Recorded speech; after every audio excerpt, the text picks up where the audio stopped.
Hola Eduardo, ¿cómo vas? ¿Cómo estás? Yo quería preguntarte, ¿qué es el concepto de esto de vivir sabroso?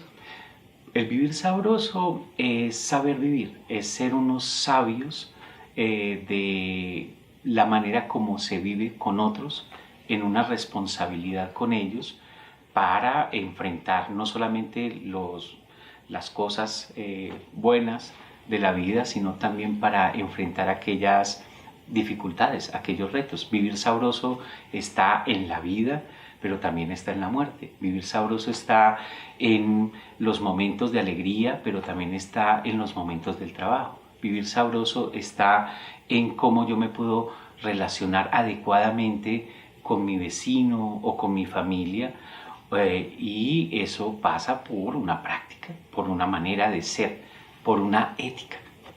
El buen vivir se ve en prácticas como cómo se da el proceso de muerte. Es una manera sabia en comunidad de tramitar una dificultad colectiva. También se da en la vida. El buen vivir es saber pescar, saber tener, no sé, unas prácticas de pesca colectiva en una cuadrilla donde se respeta el puesto de cada cual, donde cada cual contribuye a que las faenas salgan adecuadamente. Por ejemplo, para que las faenas salgan adecuadamente, la gente no puede estar mal dormido. Entonces es un asunto más de ciertas prácticas de sabiduría que están en el trabajo, que están en el asunto de la muerte, pero también están en cómo me relaciono yo con los vecinos, cómo vivo yo con los otros en las casas palafíticas, por ejemplo, que una pared está muy cerca de otra. Hay muchas maneras de cómo se manejan los residuos, de cómo se conversa con el otro, desde una casa con otra. Todo eso, o sea, el vivir sabroso es sabiduría de vivir con otros siendo responsable y cuidadoso de los otros. Entonces, no es así, no trabajar o simplemente estar enfiestado, ¿no? Vivir sabroso no es estar enfiestado. Vivir sabroso es vivir sabiamente con los otros en unas responsabilidades que como hijo, como hermano, como padre, como vecino, como familia, se supone que tú estás ahí. Vivir sabroso incluso pasa por cómo se hace el rebusque. Las prácticas de rebusque como las rifas o las prácticas de rebusque que pasan por el asunto de la venta callejera. Es una ética también. El vivir sabroso es una ética. Ahora, yo creo que una cosa que tenemos que tener claro es que cuando se populariza, cuando Francia Márquez, nuestra vicepresidenta, empieza a hablar de vivir sabroso o de soy porque somos o de Ubuntu, mucha gente no entiende la palabra porque la reducen a un asunto que no es. Francia Márquez no está queriendo decir con vivir sabroso es que el Estado nos mantenga o que no trabajemos o que estemos enfiestados todo el tiempo, que seamos irresponsables. No, vivir sabroso es una responsabilidad, es una sabiduría, es una forma adecuada de vivir con otros, porque no es vivir sabroso se opone a toda a la filosofía más occidental, donde la individualidad y el individuo es el centro. Aquí está la individualidad, pero la individualidad está con otros, está en relación con otros, y eso no cancela la individualidad para nada, la potencia y la implica de otra manera. Entonces, por eso, cuando la gente piensa que Francia Márquez está invitando a que no trabajemos o a que estemos enfiestados, no están entendiendo realmente la propuesta profunda, la filosofía, la ética, la ontología, si quieres plantear ahí, que ella, por ser afro, sabe que en las poblaciones o las comunidades del Pacífico colombiano esto se ha constituido durante muchas generaciones. Esto es una sabiduría ancestral. Aunque si tú vas al Pacífico y le preguntas a la gente por vivir sabroso, ellos no usan esa palabra, muchos de ellos no la usan. Vivir sabroso no te dirían, no sabrían definirla porque es una práctica de vida.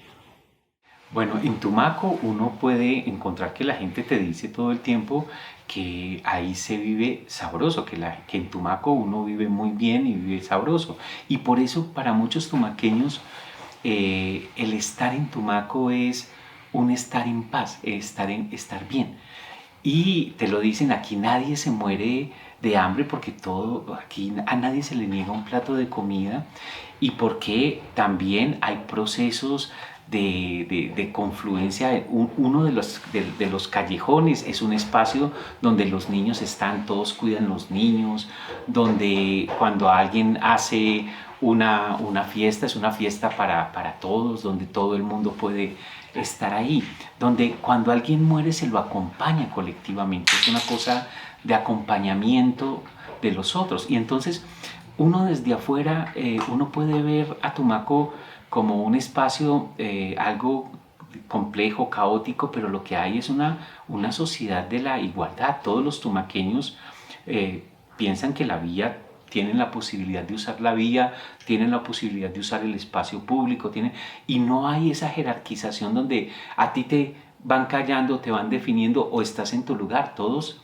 somos de alguna manera pares, tenemos derecho a estar, a hacer, a usar, a poner música o a cocinar o a vender. Entonces, digamos que el vivir sabroso en Tumaco se expresa en que la gente siente que allí se vive bien. Y vivir bien es la certeza de que no estás solo, la certeza de que otros cuidan de ti, de que otros ofrecen. En la pandemia fue impresionante cómo se dieron procesos de ayuda de las familias de los campos con las familias que vivían en Tumaco. De entre las familias que vivían en Tumaco se circulaban alimentos, se circulaban recursos y la cosa se asumía colectivamente. Es una posibilidad de una sociedad en igualdad, pero no de individuos, sino de una igualdad en entramados familiares, en entramados vecinales, en entramados de comunidades. Incluso con el conflicto y con la violencia, es una sociedad que ha podido enfrentar situaciones muy difíciles que otras sociedades, yo no sé si lo pudieran hacer. Tumaco tiene una habilidad para entender, tramitar, organizar y enfrentar colectivamente. Desde esto del vivir bien, donde los individuos no se diluyen, pero no se diluyen porque el asunto también es por la familia, por los vecinos, por los amigos. Bueno, ¿tú crees que este concepto también se expresa en otras partes de Colombia donde hay comunidades afrodescendientes? Mira, yo siento que no podríamos pensar que lo afrodescendiente igual a vivir sabroso. Yo creo que es una experiencia muy del Pacífico colombiano. Creo que podría tener algunas resonancias, algunas particularidades en el Caribe, sobre todo como en los sectores de los barrios populares caribeños, sean marcadamente afro o no, pero específicamente esta ética, esta práctica de sabiduría para enfrentar la vida y para enfrentar la muerte, yo sí diría que es muy del Pacífico colombiano. Yo tocaría trabajar más porque no podemos racializarla, no podemos pensar que porque alguien tiene cierto tono de color de piel, entonces está de alguna manera habitando esta práctica del vivir sabroso. Y hay mucha gente en Tumaco y en otras partes del Pacífico que no son afros en términos de marcación de color de piel, pero son afros en términos, digamos, de sus sensibilidades, de sus maneras de experimentar y de sentir el mundo. Y en ese sentido, pues hacen parte del vivir sabroso. Entonces, yo diría, vivir sabroso es una experiencia fundamental del Pacífico. O sea, nos ayuda a entender el Pacífico, incluso nos ayuda a entender por qué frente a esa guerra y frente a esas atrocidades, esa sociedad no se ha desbaratado. Esa gente se ha parado, está ahí, ha resistido de unas maneras impresionantes. Yo creo que es una sociedad que entendió que la esclavización había que romperla en las jerarquías de existencia, y eso les permitió producir unas historias que son más de que cada cual importa y cada cual tiene derecho, al igual que los otros. Y una cosa que a mí siempre me ha llamado la atención: el andar en Tumaco es el caos en términos de las motos, van por aquí, van por allá, la gente está aquí, construye aquí. Es un caos, pero es un caos profundamente ordenado.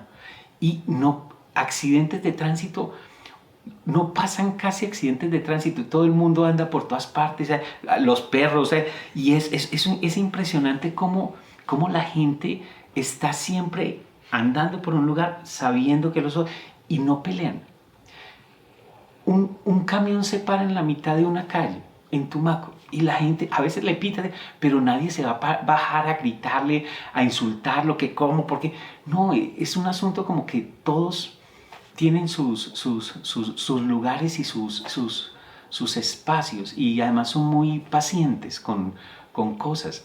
Y lo otro que a mí siempre me ha llamado la atención es casi nunca uno ve peleas. O sea, a veces sí se gritan y a veces se gritan de una casa a otra, pero casi nunca uno ve como alguien que salga por ahí como macheteado, como con armas de... No, la gente habla muy, muy directamente, no es como en el, digamos, como en los Andes, donde son muy oblicuos y muy